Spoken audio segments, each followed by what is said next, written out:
this program.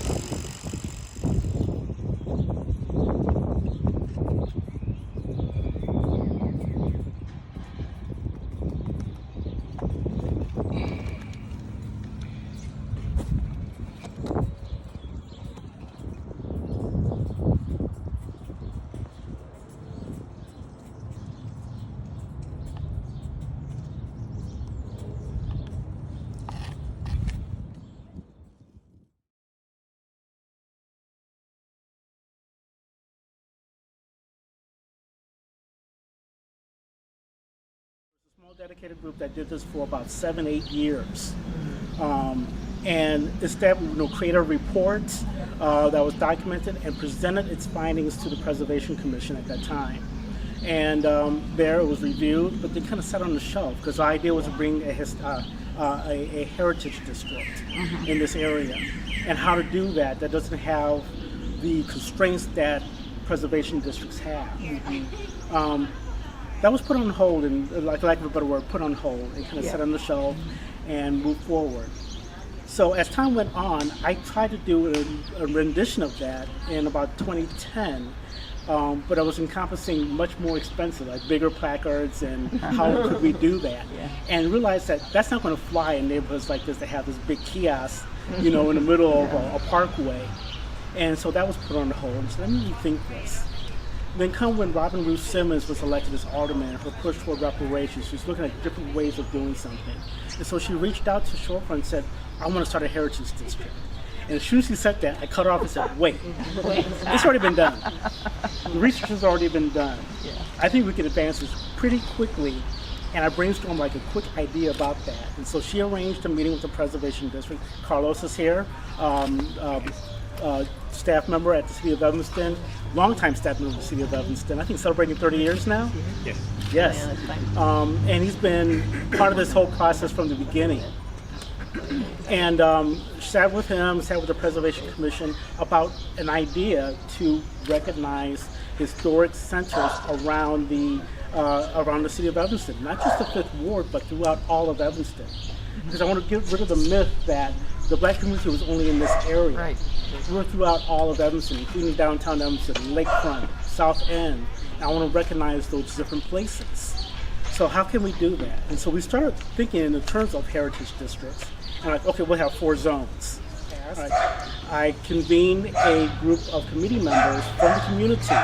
And Constance Bradford's here. She was part of the committee that helped formulate the application process. Ben Blount's another committee member, and Carlos Sutton. Ben Blount designed the logo for the heritage sites. We launched the website just this past week, and the application's online. And thanks to Constance, she was brilliant with wording, proofreading, because I can't spell with a lick. So Constance made sure I came correct. And we got the site going. And the key is, and what the beauty about this project is that the community decides what's important within our sites. It's controlled by the community. It's tenure, and we want to recognize the space and recognize the homeowner who's curating the space and keeping its legacy alive. And I want to thank you so much for being an active participant in this community. Thank you. Thank you for all coming out today, and obviously part of history that I'm honored to be a part of. Thank you. I have something for you. This is just a quick thank you note to commemorate this day. If you open it, you can see. And what we're doing with people who have sites is to give them basically a postcard that has a bit of information about the property.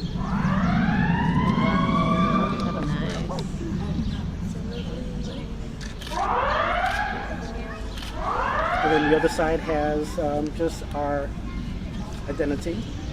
It's going to showcase heritage. That was what Blount designed. Yeah, Right? that's great. There you go. Oh, nice. Heritage site number 1, commemorating Edwin B, Jourdain Jr. Very cool.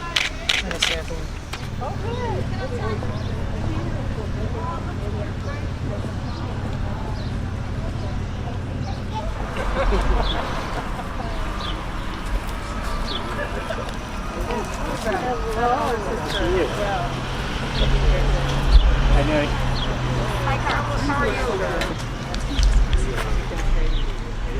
are standing in front of the home of the late Lorraine H. Morton, who was Evanston's first African American mayor of the city of Evanston.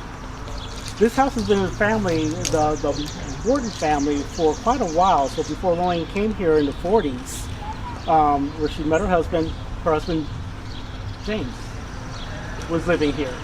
So he already had the house. Lorraine came from Winston-Salem, North Carolina, to continue her education, getting her master's degree at Northwestern University.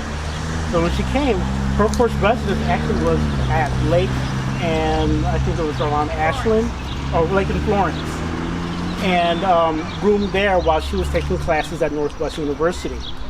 And a mixer of black students that were attending Northwestern at the Emerson Street YMCA, she met James Morton, and honoring her with, again, a site. And we have the granddaughter of Lorraine Morton, Constance Braxton, one of two granddaughters.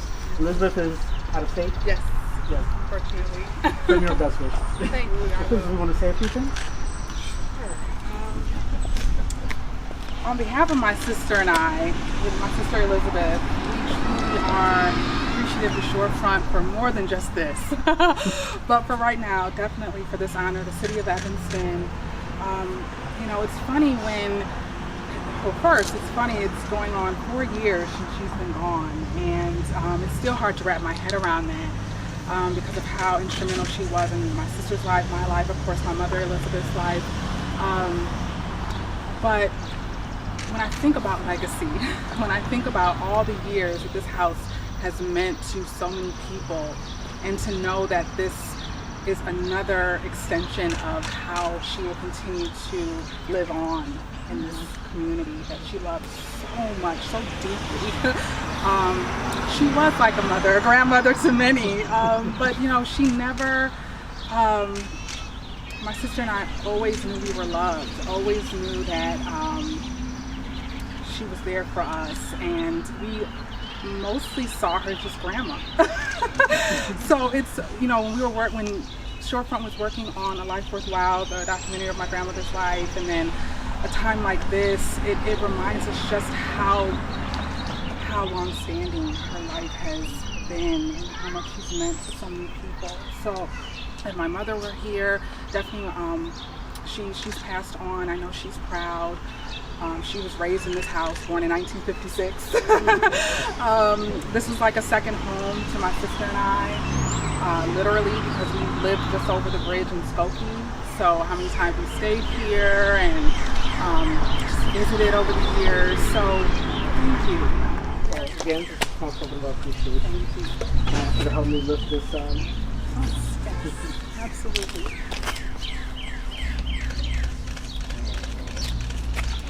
Site number 2, honoring Lorraine H. Morton. I say Lorraine Hairston.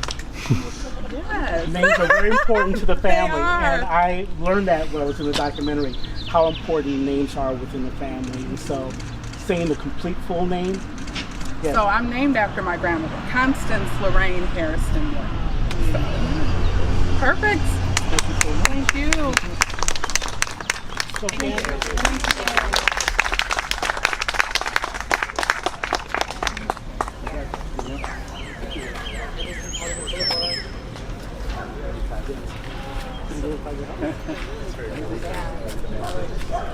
I mean, I think